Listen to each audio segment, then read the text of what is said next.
जी, और यहाँ से आप जुड़ सकते हैं। स्टार्ट करते हैं हमारा पहला क्वेश्चन।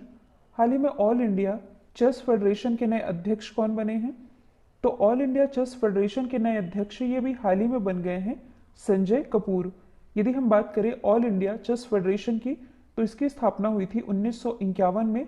हेडक्वार्टर स्थित है चेन्नई, तमिलनाडु में। चेन्नई जो कि तमिलनाडु की राजधानी भी है, और इसी चेन्नई में हेडक्वार्टर स्थित है टीवीएस का। टीवीएस के ब्रांड एम्बेसडर कौन है? तो ये है महेंद्र सिंह धोनी। और टीवीएस के द्वारा ही पिछले ही साल मतलब कि 2019 में भारत की एथेनॉल से चलने वाली पहली बाइक लॉन्च की गई थी, जिसका नाम रखा गया था अपाचे RTR 200। तो ये भी आप चाहें तो कनेक्ट करके याद रख सकते हैं। अब इस क्वेश्चन में बात की जा रही है चेस की, यानी कि शतरंज की। तो हाल ही में भारत के 67वें ग्रैंड मास्टर भी बने हैं। इनका नाम क्या है? लियोन मेंडोका, जो कि गोवा से बिलोंग करते हैं। इनकी उम्र है 14 ईयर। ये बने हैं भारत के 67वें ग्रैंड मास्टर। तो पहले ग्रैंड मास्टर कौन थे? तो ये थे विश्वनाथन आनंद। अब यदि हम अदर ऑप्शन को डिस्कस करें, तो हाल ही में जो ज्ञानेंद्रो निंगोमबाम हैं, ये बनाए गए हैं हॉकी इंडिया के नए अध्यक्ष। और हॉकी इंडिया के अध्यक्ष बनने वाले पूर्वोत्तर भारत के ये पहले व्यक्ति बने हैं। ये बिलोंग करते हैं मणिपुर से। यदि हम बात करें सुनीत शर्मा की, तो ये भी हाल ही में रेलवे के नए CEO बनाए गए हैं, रेलवे के नए चेयरमैन बनाए गए हैं।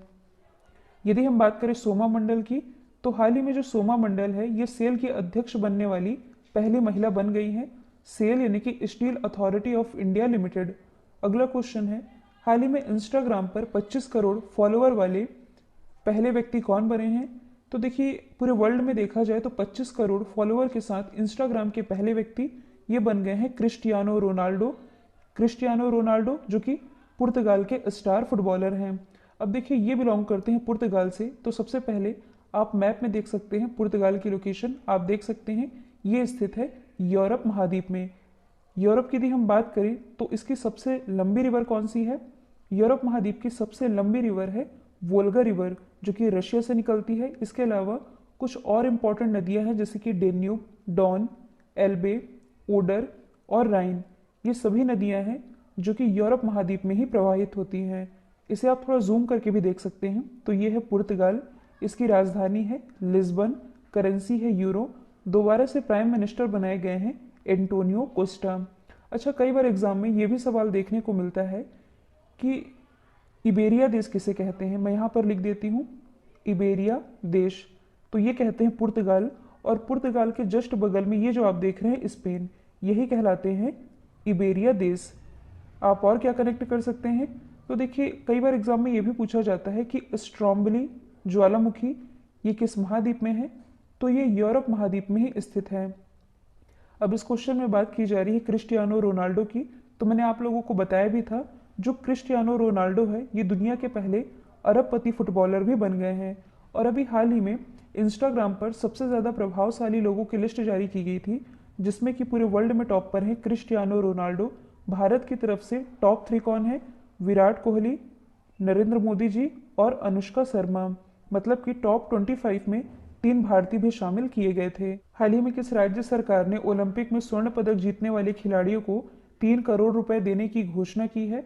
तो ऐसी घोषणा की गई है राजस्थान गवर्नमेंट के द्वारा। तो देखिए, राजस्थान सरकार ने ओलंपिक, एशियाई और जो राष्ट्रमंडल खेल होते थे, मतलब कि ये सभी अंतर्राष्ट्रीय खेलों में पदक जीतने वाले खिलाड़ियों को राज्य सरकार की ओर से दी जाने वाली इनाम राशि को 3 से 4 गुना तक बढ़ा दिया है। तो पहले अंतर्राष्ट्रीय स्तर पर गोल्ड मेडल जीतने वाले खिलाड़ियों को जो राशि 75 लाख रुपए की दी जाती थी, ये बढ़ा करके अब कर दी गई है 3 करोड़ रुपए। सिल्वर मेडल जीतने वाले खिलाड़ी को 50 लाख रुपए मिलता था, जो कि अब मिलेगा 2 करोड़ रुपए।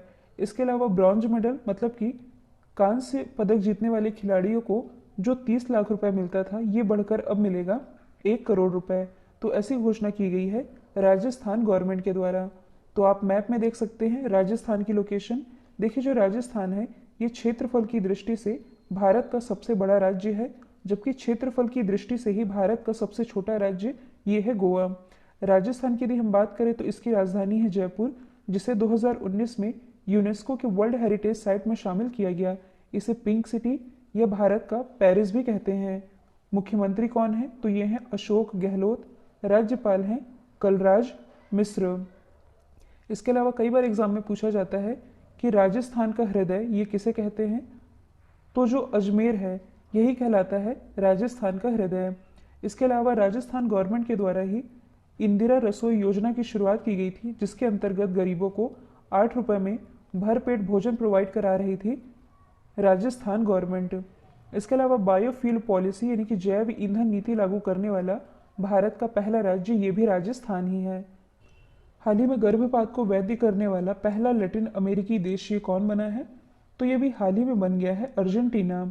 अब ये क्या है, तो देखिए अभी तक अर्जेंटीना में अबॉर्शन कराना अलाउ नहीं था, क्योंकि यहाँ इसे धर्म सम्मत, मतलब कि जो अबॉर्शन है इसे धर्म के खिलाफ माना जाता था। तो अभी तक यहाँ अबॉर्शन अलाउ नहीं था, अलाउ तो था लेकिन केवल 2 ही स्थिति में अबॉर्शन कराया जा सकता था। पहली स्थिति ये थी, यदि लड़की रेप पीड़िता है, इस स्थिति में वह अबॉर्शन करवा सकती है। दूसरी स्थिति मतलब कि डिलीवरी के समय यदि डॉक्टर ये कह दे कि स्थिति बिगड़ चुकी है, मतलब कि या तो माँ को बचाया जा सकता है या बच्चे को बचाया जा सकता है, तो ऐसी स्थिति में अबॉर्शन कराया जा सकता था। और कोई तीसरी स्थिति नहीं बनती थी जिस पर सरकार अलाउ करती थी। तो अब क्या कर दिया गया है कि अर्जेंटीना में गर्भपात को वैध कर दिया गया है, मतलब कि अर्जेंटीना में अब 14 वीक यानी कि 14 हफ्ते तक का जो गर्भ है इसका अबॉर्शन कराया जा सकता है।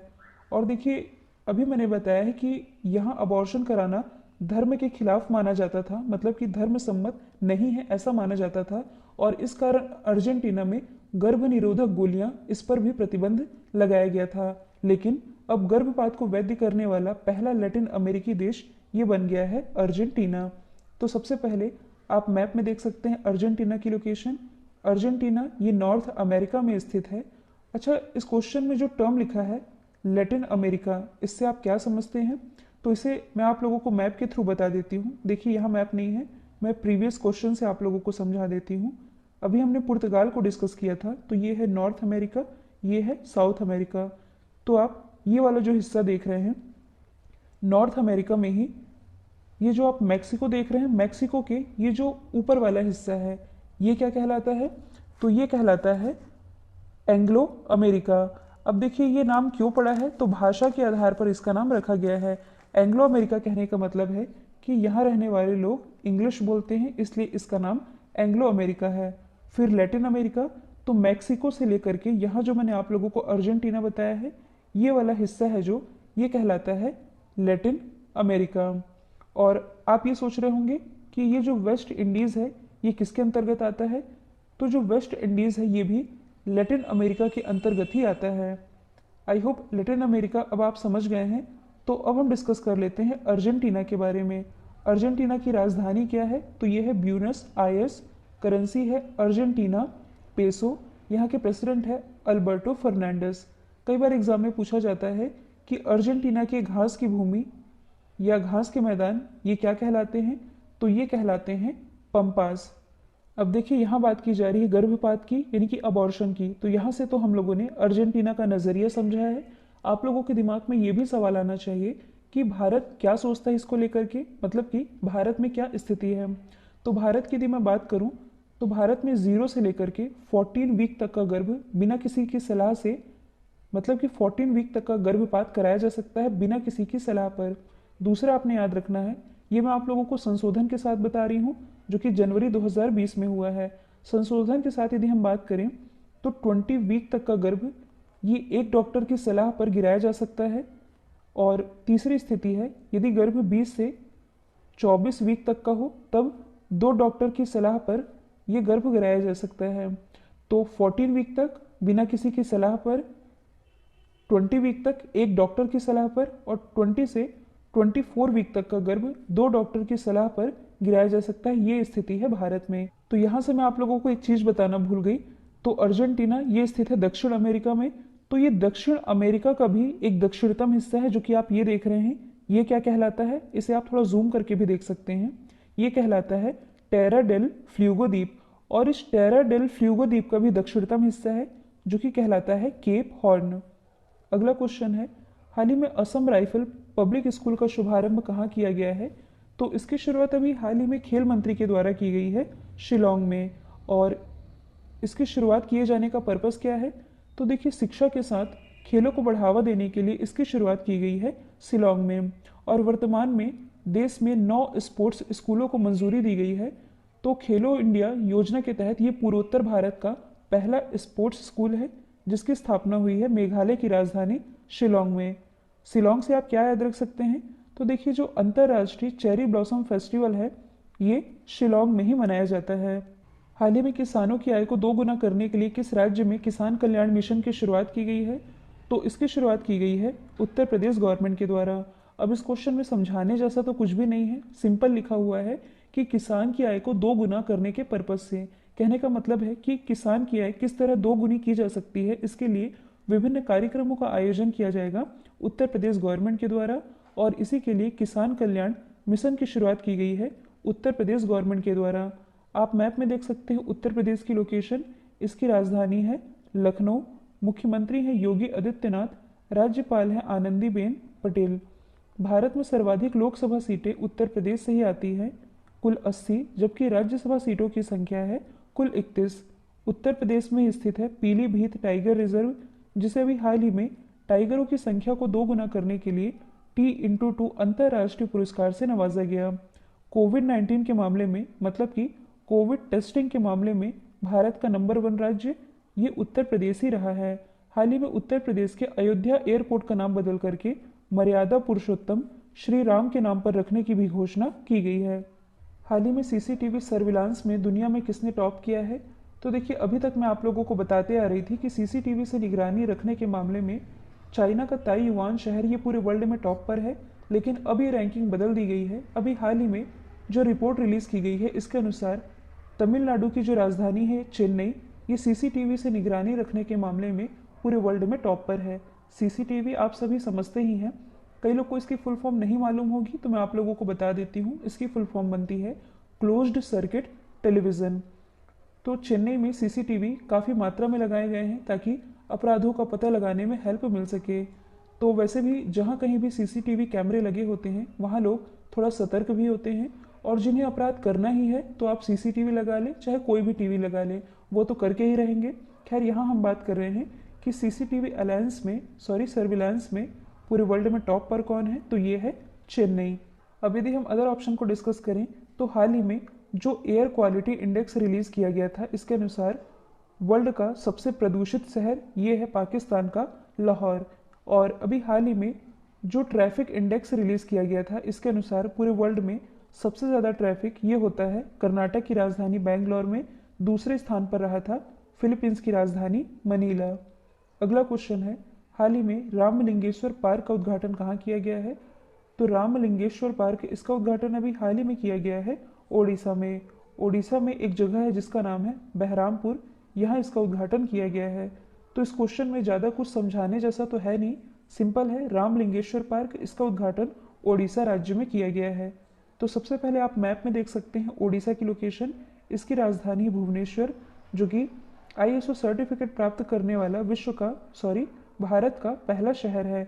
मुख्यमंत्री है नवीन पटनायक, राज्यपाल है गणेशी लाल, लोकसभा सीटें आती हैं 21, राज्यसभा सीटों की संख्या 10, विधानसभा सीटें आती हैं 147। सिमलीपाल नेशनल पार्क और भीतरकनिका नेशनल पार्क दोनों ही स्थित है ओडिशा में। पिछले साल अब नहीं कह सकते इसे, 2019 में ओडिशा की कंधमाल हल्दी को GI टैग दिया गया। खेलो इंडिया यूनिवर्सिटी गेम्स का जो पहला एडिशन है ये ओडिशा की राजधानी भुवनेश्वर में ही खेला गया था, जिसमें विजेता रहा था पंजाब यूनिवर्सिटी चंडीगढ़। हाल ही में कोरोना के नए वायरस के खतरे को देखते हुए किस देश ने लगभग 1.5 महीने के सख्त लॉकडाउन का ऐलान किया है? तो यह ऐलान किया गया है ब्रिटेन के द्वारा। तो जैसा कि आप सभी जानते हैं, कुछ दिन पहले मैंने आप लोगों को बताया था कि हाल ही में यहाँ कोरोना का एक नया स्ट्रेन मिला है, जो कि मौजूदा कोरोना से 70% अधिक खतरनाक माना जा रहा है। और इसी खतरे को देखते हुए हाल ही में ब्रिटेन गवर्नमेंट के द्वारा 1.5 महीने के सख्त लॉकडाउन का ऐलान कर दिया गया है। तो सबसे पहले आप वर्ल्ड मैप में देख सकते हैं, ब्रिटेन ये स्थित है यूरोप महाद्वीप में। अच्छा, यूरोप महाद्वीप का ये जो यूके वाला लोकेशन है, ये आज मैं आप लोगों को जूम करके दिखाने वाली हूँ। तो ये है यूके। यूके के अंतर्गत कुल 4 राज्य आते हैं। हालांकि ये 4 राज्य है नहीं, मतलब कि स्कॉटलैंड, इंग्लैंड, वेल्स और नॉर्थर्न आयरलैंड। कहने का मतलब है कि ये वे राज्य हैं जो कि अपने आप को किंगडम मानते हैं। ये संयुक्त रूप से कहलाता है यूके, यूनाइटेड किंगडम। तो यूनाइटेड किंगडम के अंतर्गत स्कॉटलैंड, इंग्लैंड, वेल्स और उत्तरी आयरलैंड आते हैं। तो ये है यूके और ये है फ्रांस। इन दोनों के ही बीच में एक स्ट्रेट मैंने आप लोगों को याद कराई है जिसका नाम है डोवर स्ट्रेट। तो आज मैं आप लोगों को ये भी बता दूं कि ये जो डोवर स्ट्रेट है ये विश्व की सबसे व्यस्त स्ट्रेट यानी कि विश्व की सबसे व्यस्त जल संधि मानी जाती है। और देखिए इसी डोवर स्ट्रेट के पास ये जो आप देख रहे हैं इंग्लिश चैनल, तो आप ये कह सकते हैं कि फ्रांस और यूके के बीच की जो दूरी है ये इंग्लिश चैनल के माध्यम से यदि पार की जाए तो इसकी दूरी है 34 किलोमीटर।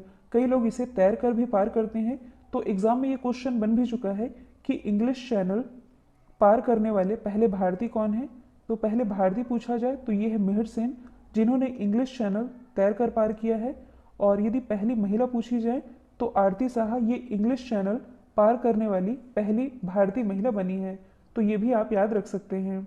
हाल ही में देश की पहली, सॉरी यहाँ टाइपिंग मिस्टेक है, इसे मैं पीडीएफ में मॉडिफाई कर दूंगी। तो देश की पहली ब्लास्टलेस ट्रैक बनाने की फैक्ट्री ये कहाँ खोली गई है।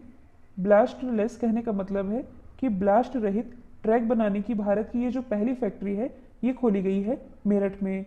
तो मेरठ के देश की पहली रीजनल रेल कॉरिडोर के निर्माण में कई ऐसी तकनीकों का इस्तेमाल पहली बार हो रहा है जो कि कभी नहीं हुआ है।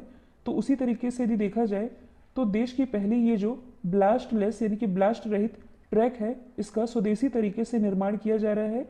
और ये जो ब्लास्टलेस कॉरिडोर है ये दिल्ली से मेरठ को जोड़ेगी। दिल्ली से मेरठ कुल 82 किलोमीटर का ये जो कॉरिडोर है ये ब्लास्टलेस होगा। मतलब कि ये जो ब्लास्टलेस ट्रैक बिछाई जा रही है इसमें पत्थरों का इस्तेमाल नहीं किया जाएगा, केवल इसके रख रखाव की आवश्यकता होगी जिसके कारण इसका खर्च भी कम आएगा। और यही ऐसी पहली फैक्ट्री ये खोली गई है मेरठ में। मेरठ जो कि स्थित है उत्तर प्रदेश में। और इस क्वेश्चन से यदि आप रिलेट करेंगे तो कुछ ऑप्शन है उत्तर प्रदेश के जो कि किसी न किसी मामले में पहले स्थान पर रहे हैं। यदि हम बात करें मेरठ की ही तो मेरठ में भारत का पहला एनिमल वॉर मेमोरियल ये स्थापित किया गया है। इसके अलावा उत्तर प्रदेश की राजधानी लखनऊ के चारबाग रेलवे स्टेशन में भारत का पहला हेल्थ एटीएम स्थापित किया गया है। जबकि भारत का पहला मास्क एटीएम ये स्थापित किया गया है उत्तर प्रदेश के ही सहारनपुर में। यदि हम बात करें मथुरा की तो भारत का पहला हाथी हॉस्पिटल ये मथुरा में ही स्थापित किया गया है। तो ये सारी चीज़ें आप कनेक्ट करके याद रख सकते हैं। कल जो मैंने आप लोगों से सवाल पूछा था इसका राइट आंसर था मेघालय। अब आप लोगों के लिए आज का सवाल है, हाल ही में दुनिया का सबसे बड़ा रेलवे प्लेटफॉर्म ये कहाँ बनकर तैयार हुआ है। तो इसका जो भी आंसर है कमेंट बॉक्स में बताइएगा। वीडियो यदि पसंद आया है तो लाइक कीजिए, शेयर कीजिए और चैनल को सब्सक्राइब करना बिल्कुल मत भूलिएगा। तो आज के लिए इतना ही। Thank you so much.